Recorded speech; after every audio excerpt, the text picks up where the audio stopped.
Hello दोस्तों, हम बात करेंगे सेल्फ स्टडी के वो सीक्रेट जिसे बहुत कम लोग ही जानते हैं और इसे अपनाकर आप भी टॉप 1 में आ सकते हैं। तो वीडियो को आखिर तक देखें क्योंकि वीडियो में हम साइंटिफिक प्रूफ बातें ही बताएंगे जो काफी असरदार है।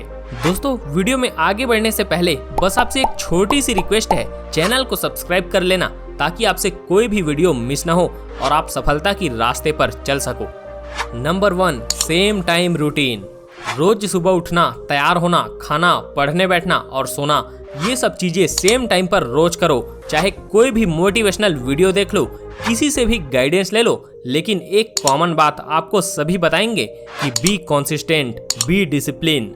हो सकता है कि ये थोड़ा मुश्किल है, लेकिन ये वही रूटीन है जिसे बहुत से लोग और स्टूडेंट मिस कर देते हैं। चाहे वो एक स्टूडेंट हो या फिर एक आम इंसान जो अपना गोल को अचीव करना चाहता है, उसे डेली कंसिस्टेंट तो रहना ही होगा। वैसे देखा जाए तो ये उन लोगों के लिए कोई बड़ी मुश्किल काम नहीं है जो सफल बनना चाहते हैं। कंसिस्टेंसी और डिसिप्लिन को बनाए रखने के लिए आपको डेली प्रैक्टिस करना होगा, जिससे आपका फोकस लेवल बढ़ता चला जाएगा और आपके अंदर धैर्य रखने की शक्ति आएगी। ये चीज लाइफ के किसी भी उम्र में किसी भी काम में आपको हमेशा हेल्प करेगा। दुनिया के फेमस और बेस्ट एथलीट्स और बाकी लोगों में यही डिफरेंस है कि athletes same exercise, same routine और सेम डाइट को डेली फॉलो करते हैं, उसे डेली प्रैक्टिस करते हैं। क्या किसी भी रूटीन को डेली फॉलो करना ही काफी है? तो इसका आंसर है नहीं, क्योंकि फालतू की चीजों को भी इग्नोर करना बहुत जरूरी है। भूल जाओ कि सोशल मीडिया पर क्या चल रहा है, आपके दोस्त, आपके आस पड़ोस के लोग आपको क्या कह रहे हैं या फिर दूसरे लोग क्या कर रहे हैं। आपको सिर्फ उस पे फोकस करना है जो आपके लिए बहुत ही इम्पोर्टेंट है। अपनी लाइफ और ग्रोथ पर फोकस करो, क्योंकि वही चीज है जो आपको अपने टारगेट पर लेकर जाएगी। अगर आप दिन भर पढ़ते हैं लेकिन फिर भी आपको अपने एग्जाम के लिए कुछ याद नहीं रहता, तो इसके लिए आपको कुछ चीजें डेवलप करना बहुत जरूरी है। तो चलिए जानते हैं। Step 1, how to learn properly.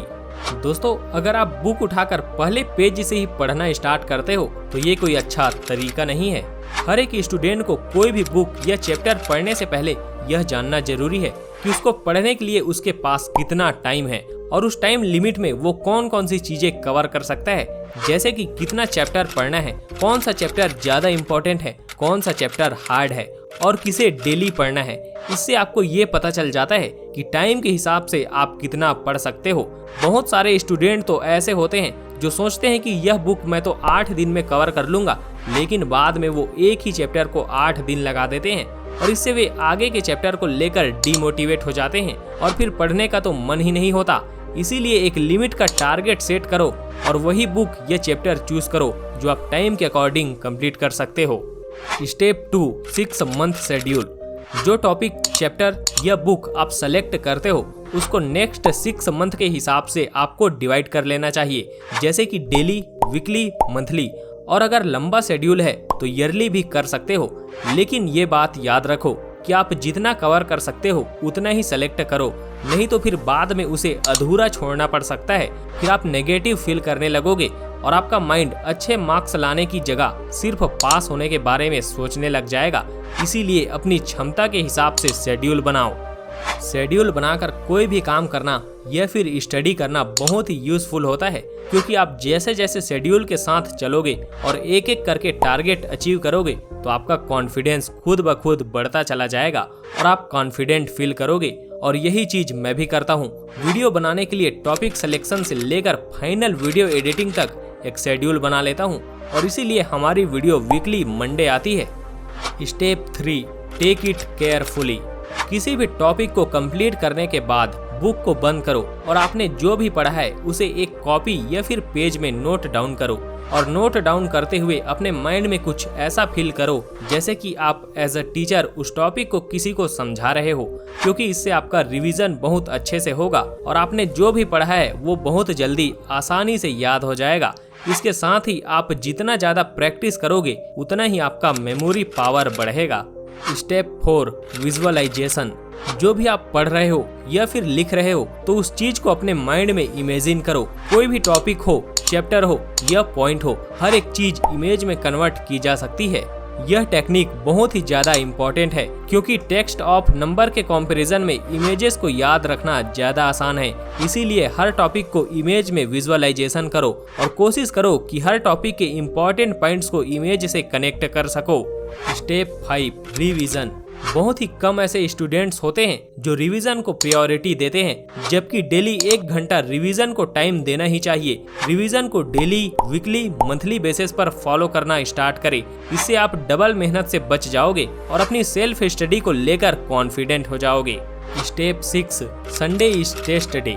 दोस्तों, संडे को स्टूडेंट सिर्फ छुट्टी के लिए प्रेफर करते हैं, लेकिन ये एंजॉय के साथ साथ टेस्ट डे भी होना चाहिए। इसमें आप प्रीवियस क्वेश्चन पेपर को सॉल्व करके अपनी स्टडी को और ज्यादा मजबूत बना सकते हो। अगर आप हर संडे को ये चीज करना शुरू कर देते हो तो वास्तव में आप बाकी लोगों से कई गुना आगे निकल जाओगे। संडे को आप एग्जाम डे के रूप में भी एंजॉय कर सकते हैं, मतलब कि आपने जो कुछ वीकली पढ़ा उसका एग्जाम दे सकते हो। फिर इसको आप खुद से चेक कर सकते हो और टीचर से भी चेक करा सकते हो।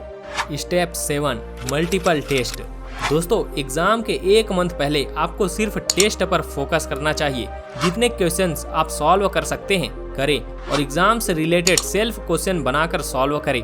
इससे आप एग्जाम के लिए पूरी तरह से परफेक्ट रेडी हो जाओगे, न सिर्फ पास होने के लिए बल्कि अच्छे मार्क्स लाने के लिए भी। अब आप ये सारे पॉइंट्स को नोट कर लो और अब सिर्फ इन्हीं पर फोकस करो, क्योंकि ये सभी पॉइंट्स रिसर्च करके बनाए गए हैं, तो इसे आप बिना किसी डाउट के फॉलो कर सकते हो। वैसे आपको ये सभी स्टेप्स तो फॉलो करने ही हैं और इसके साथ आपको कुछ स्ट्रेटेजी भी लगानी है, जो है पेस स्ट्रेटेजीज। किसी भी टारगेट को अचीव करने के लिए 2 चीजें इन्वॉल्व होती है। पहला है मेथड और दूसरा है मेंटेलिटी। मेथड को वीडियो में बता दिए हैं और अब हम आसान तरीके से मेंटेलिटी को समझते हैं। हमारे द्वारा बताए गए स्टेप्स को आप कब तक फॉलो कर सकते हो, आप कब तक लाइफ में अच्छा परफॉर्म कर सकते हो, आप टारगेट अचीव कर सकते हो या नहीं, और लाइफ में आप सफलता हासिल करोगे या नहीं, ये सभी चीजें डिपेंड करता है कि आपकी मेंटेलिटी कैसी है, आप कैसे सोचते हैं, आपके दिमाग में क्या चलता रहता है। और आपका मेंटेलिटी स्ट्रांग रहेगी तो उतने ही ज्यादा चांसेस है कि आप सफल होंगे। इसे लाइफ में इम्प्लीमेंट करना और स्ट्रांग बनाना बहुत ही आसान है। दोस्तों, आप पेस स्ट्रेटेजी को सीखो और उसे अपनाओ। पेस में पी का मतलब होता है पर्पस। आपके लिए कोई टारगेट या कोई एग्जाम क्रैक करना क्यों जरूरी है, या फिर आपका कोई और टारगेट है उसे आप क्यों पाना चाहते हैं। और जब आप अपना वाई क्लियर कर लोगे तब आपको किसी भी तरह की मोटिवेशन या हेल्प की जरूरत नहीं होगी। आपको खुद ही पता चल जाएगा कि आपको कब पढ़ना है और कब काम करना है। ए मतलब होता है अटेंशन। अगर आपको सोशल मीडिया का एडिक्शन है तो आपका अटेंशन या फोकस लेवल बिल्कुल ही न के बराबर होगा। अगर आप किसी के रिलेशनशिप में हैं, किसी आदत के शिकार हैं, तो उसे छोड़ने की कोशिश करो और इस चीज को समझो, एक्सेप्ट करो और टाइम रहते ही संभल जाओ। किसी भी इम्पोर्टेंट काम करने से पहले, पढ़ने से पहले, एग्जाम से पहले अपने फोन को दूर रखना शुरू करो और कम से कम फोन का इस्तेमाल करो। सी का मतलब होता है क्लियर नेगेटिविटी। फालतू के स्ट्रेस और नेगेटिव थॉट्स को लाना बंद करो और जितना हो सके फालतू लोगों से भी दूर रहने की कोशिश करो। ये बात हमेशा याद रखें, दोस्त दूसरे बन सकते हैं, प्यार बाद में भी हो सकता है और दुनिया बाद में भी घूम सकते हैं, लेकिन आपका ये गोल्डन टाइम जो अभी है वो फिर दोबारा नहीं आएगा। सोचो, आज से ठीक 5 साल पहले आप कैसे थे, कहाँ थे, क्या कर रहे थे, और आने वाले 5 साल बाद आप कहाँ होंगे, कितने सक्सेसफुल होंगे। लेकिन उसके लिए ये चीज जरूरी है कि आप अपना टाइम उन्हीं काम में और उन्हीं लोगों को दें जो आपको वैल्यू दे और आपके अंदर कुछ इम्प्लीमेंट कर सके। 1 मिनट का भी टाइम आप कहाँ दे रहे हो ये जानना और उसे सही जगह यूज करना भी जरूरी है। इसीलिए आप उन्हीं चीजों पर टाइम दें जो आपके लिए इम्पोर्टेंट है। ई का मतलब होता है एंड गेम। आपका जो भी गोल है, जो भी चीज आप लाइफ में पाना चाहते हैं, उसका एक पिक्चर आपके रूम में और आपके स्टडी टेबल या फिर आपके वर्क स्पेस में होना चाहिए, ताकि आप उसे रोज देख सको और इमेजिन कर सको कि आप उसे जल्दी पालोगे और उसके लिए कड़ी मेहनत कर रहे हो। ये स्ट्रेटेजी आपके मोटिवेशन लेवल को बहुत ही ज्यादा बढ़ा देगी और हमेशा आपके गोल के लिए आपको सतर्क रखेगी।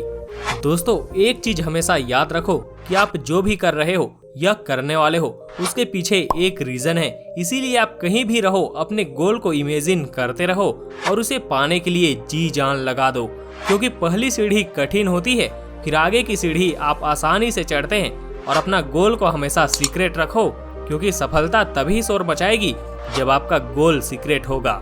तो ये थे कुछ स्ट्रेटेजी, स्टेप्स और मेथड जिसे फॉलो करके आप अपनी गोल को जल्दी अचीव कर पाएंगे। उम्मीद करता हूँ आज की इस वीडियो में आपको बहुत कुछ सीखने को मिला होगा और आप सफलता की ओर चल पड़े होंगे। तो चैनल को सब्सक्राइब कर लें ताकि आपसे कोई भी वीडियो मिस ना हो। तो फिर मिलते हैं एक अगली और अमेजिंग वीडियो में। अभी के लिए बस इतना ही। Thank you.